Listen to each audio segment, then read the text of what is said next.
अभी कहाँ का दायित्व आपके पास है? हमारे पास श्रीनगर, पश्चिम उत्तर प्रदेश, विशेष तौर से वैसे पूरे देश में काम कर रहे कैसा हैं। माहौल है श्रीनगर का? श्रीनगर में जैसा था पहले, जिसको कहते थे सूफियानी घाटी से भरा हुआ, जहाँ पे आत्मज्ञान जागता था, जो कश्यप की भूमि थी, आदि गुरु शंकराचार्य ने जहाँ संस्कृत सीखी थी, पुनः उसी तरफ लौट रहा है श्रीनगर। वहाँ पे हिंदुओं की क्या स्थिति है और वहीं पर मुस्लिम लोगों के बारे में क्या कहना चाहेंगे? ऐसा है, हम ये विषय लेके ही नहीं जाते हैं। हम केवल भारतीय हैं और हमारी सत्य सनातन संस्कृति के रूप में विश्वगुरु रहा है और वही संस्कृति को हम लेके जाते हैं। पुरातन हमारे मंदिर जीर्ण शीर्ण पड़े थे, वही हमारे मुस्लिम भाई जो 20 साल पहले कभी अपने को पंडित कहते थे, पुनः अपनी संस्कृति को मान रहे हैं और मंदिर को पुनः जीर्णोद्धार की तरफ ले जा रहे हैं। गणपति थे, गणेश बिठा ले थे, सफाई करके अभी नवदुर्गे में नवदेवी बिठा ली थी। अभी सब लोगों ने मिलकर के चिराग ए रोशनी, जिसको हम अपनी भाषा में कहते हैं, दीपावली का कार्यक्रम पूरे श्रीनगर में हुआ था। अच्छा, वहीं पर आज आपके पदाधिकारियों के साथ वार्ता हुई, किन मुद्दों को लेकर यहाँ पर विशेष मुद्दा रहा और क्या आज कार्यकारिणी में क्या-क्या घोषणा वैसे की? अभी जो दीपावली अभी हम लोग मनाएंगे 8 दिन 10 दिन तक, तो मैंने अभी 4 मुद्दे वहां रखे हैं। एक तो दंगा मुक्त हो, पहली बात उसके लिए हम कैसे भी प्रयास करें, सबको एक होने की बात करें। दूसरा, नशा बहुत तेजी से फैल रहा है, उसकी रिपोर्ट रखिए, नशा कहाँ से आ रहा, कैसे आ रहा और मुक्ति कैसे पाई जाए। हर त्योहार, मैरिज एनिवर्सरी, जन्मदिन में एक वृक्ष जरूर लगाएं। हर दीपावली ने हर कार्यकर्ता ने एक एक वृक्ष लगाया है। और जहां आपको लगता है कि कोई सिर्फ उपचार न मिलने से मृत्यु हो गई है, पैसे के अभाव से शिक्षा नहीं हो पा रही है, कोई भूखे पेट है, तो भूखे पेट या नग्न बदन या बीमारी से अगर मृत्यु हो रही है, तो हम लोग उसका कैसे सहयोग कर सकते हैं, उसको आगे बढ़ाएं, यही हमारा तो मानवता है, शास्त्री जी, यही हमारा धर्म है। जी, भारत में कई जगह एक ट्रेंड चल रहा है आई लव मोहब्बत, इस बारे में क्या कहना चाहेंगे? देखिए, आई लव मोहम्मद का बहुत सुंदर और सच्चा संदेश है।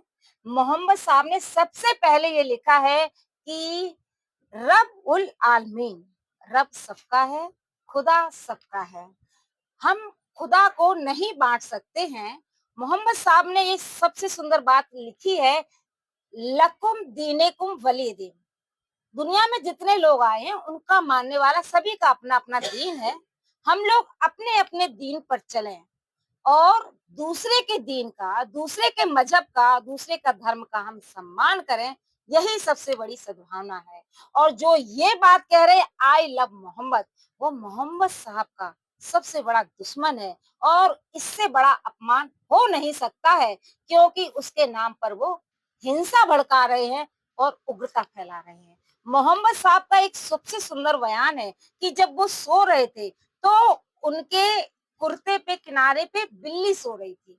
जब वो उठे, उन्होंने बिल्ली को उठाया नहीं, उन्होंने कुर्ता काट दिया। ये करुणा, ये दया मोहम्मद साहब की है। उनके 99 नाम है, कहीं किसी नाम पे रहमत, रहमान, करुणा, सब इसी तरह के नाम मिलते हैं जो बिल्कुल दया और मोहब्बत से भरे होते हैं।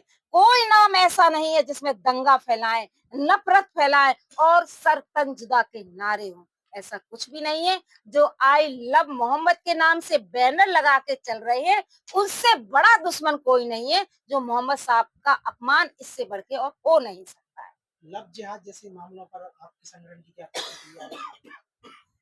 देखिए, सबसे बड़ा बेईमान इस्लाम का, इनका कोई धर्म नहीं होता है और इस पर हमारे मुस्लिम भाई ने भी कहा है कि जो जबरन जबरन धर्म परिवर्तन करवाता है, वो शैतान की औलाद है। अभी कुछ मामले ललितपुर में आ रहे हैं, मतलब जाति परिवर्तन के साथ धर्म परिवर्तन के साथ साथ पहला फुसलाकर बालिकाओं को मुस्लिम वर्ग में ले जाने के लिए।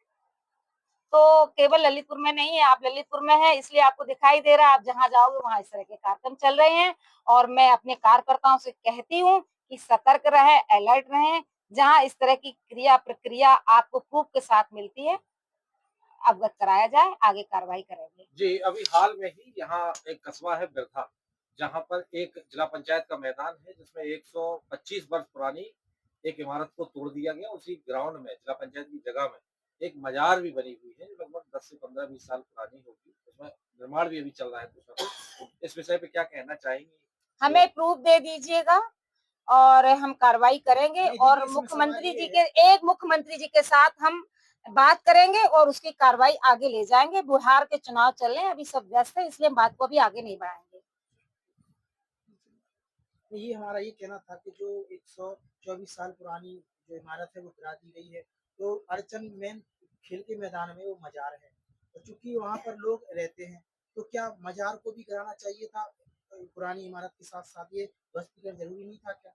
बिल्कुल ज़रूरी था। दूसरी बात है, इसमें कुरान में भी ये है कि आप जबरन मज़ार पे और मस्जिद पे कब्ज़ा नहीं कर सकते, आपकी नमाज़ पढ़ना हराम होगी।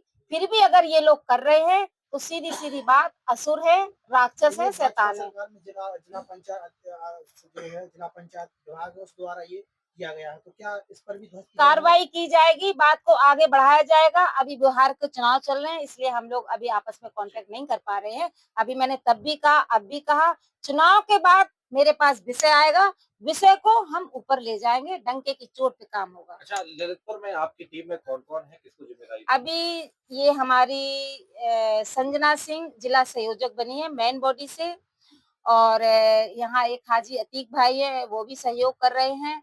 साथ में एक स्वाति जी हैं, ये भी हमारी मेंबर हैं, हमारी सहयोगी हैं, कार्यकर्ता हैं। सहयोग के रूप में काम कर रहे हैं, एडवाइज़र हैं, सौरभ श्रीवास्तव हैं, निकेत हैं और भी कई टीम है। टीम मेरी बहुत बड़ी है और यहाँ बहुत अच्छा काम चल रहा है हमारा। किन-किन जिलों में जीती आपकी टीम? पूरे देश में, कहाँ नहीं है ये विषय पूछो आप। ललितपुर के लोगों को क्या संदेश देना चाहती हैं आप? बताइए। ललित के लोगों में बस खुशहाली का माहौल रहे, सद्भावना हो और अपनी सनातनी परंपरा को लेके जो कभी विश्व गुरु रहा है, उसी के मार्ग पे हम आगे बढ़ कर के हम राष्ट्र को स्वतंत्र, संपन्न और गौ संवर्धन बनाना चाहते हैं। यही हमारा संदेश है, सबका है।